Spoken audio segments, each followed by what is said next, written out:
Welcome to Mint. Today the UN Habitat released a report entitled The Status of the World's Cities 2012 to 2013. And here to talk about that report is its chief author, Mr. Eduardo Lopez Moreno. Thank you for joining us. Thank you for the invitation. So I just want to ask you a little bit about how you started to write the report and how you got its findings. In the report, you've looked at 95 cities across the world, and you've measured them with 5 parameters to try and chart their prosperity, as you describe it. So I wondered, could you tell us about these 5 parameters? Why did you choose them? And why is it not enough to just measure a city by its GDP figures? Why do you need to know more than that? Let me start for the end of the question. You know, the world today has been moving from one crisis to another. Financial, economic, social, political, hunger in some places. And all these crises are impacting with different intensity in cities. Cities are becoming the place where normally what's supposed to be levels of prosperity are affecting the livelihoods of many people. And when we analyze the causes of all these crises, we realize that was a sort of distorted notion of prosperity, which is having a bias or an economic-oriented dimension that is affecting the other dimensions. And from here we thought that we need to reconceptualize the ways society, cities, and development should take place. And then we ask people in 54 cities in the world, which are the most important dimensions in order to have a more prosperous city and more prosperous way of living in the city. And across the world, we were very surprised to see that the dimensions were basically the same. And these 5 dimensions, cities and people, they need to have good quality of life. They need to live in good conditions, but they need to have good infrastructure, transport, telecommunications, etc. And the third one, they need to have jobs. They need to have good living conditions, good income. So cities need to be productive. And the fourth one is that you can generate, as you said, higher GDP, but GDP is sometimes not distributed across all these segments of society. And people were telling a prosperous city is a city where everyone is getting a share, even if it's a differentiated share, but a share of the benefits of development. So this equitable dimension was very important. And the fifth one is that cities need to have good environmental conditions and sustainability in the way you are living in the city. The use of the nature, the use of the air, the water, the conditions of the city. And these 5 parameters were the basis of our creation of this City Prosperity Index that we are launching today in this report. Okay. And so in terms of the Indian cities, you looked at 2 cities in India primarily, Delhi and Mumbai. And I think in your list, these rated at number 52 and number 58. Correct. So can you tell me a little bit about why these 2 Indian cities seem to be held back and what particular parameters they fell short on? The reasons are 2 or 3 fundamentally. One is the 2 cities, Mumbai and New Delhi, in the productivity part were doing relatively well, but one of the indicators, which is the capacity of the city to generate employment that is formal, were low. I don't remember exactly the ratios, but I think something like 7 out of 10 jobs are created in the informal sector.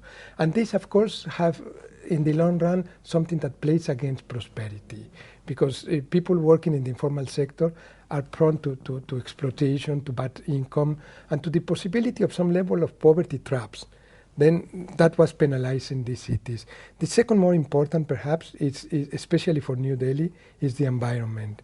We were measuring pollution and the contamination, also the creation of CO2 emissions, and the city is having very high rates on this. And of course that also penalizes the city, it reduces the environment index, and by this it reduces the overall index of city productivity, and of prosperity. So those were basically the most important. But there was a third one also that played to less extent but was important, is in terms of quality of life, the capacity of the city to mobilize the population in terms of public transport. New Delhi, we know, have some public transport, but the amount of people, the ratio of people using public transport was still relatively low.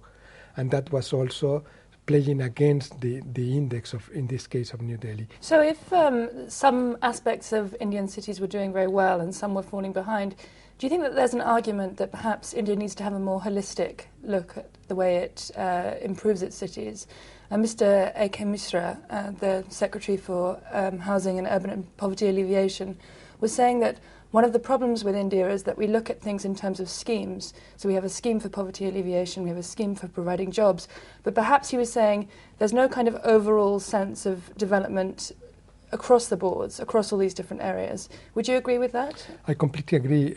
It's obvious that because of the relatively moderate ratings of these two cities, that the government needs to pay more attention to the way that a more prosperous development encompassing the 5 dimensions should be put in place.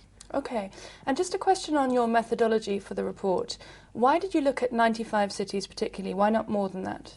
It was an availability of data limitation. These 95 cities, they use exactly the same indicators. Otherwise, you cannot compare them. But from now, we can move to hundreds of thousands of cities if the main purpose is to move to policy dialogue. In other words, for instance, we can analyze Bangalore, Hyderabad, Pune, many other cities, Jaipur, but instead of comparing with the whole world, for instance, only with India.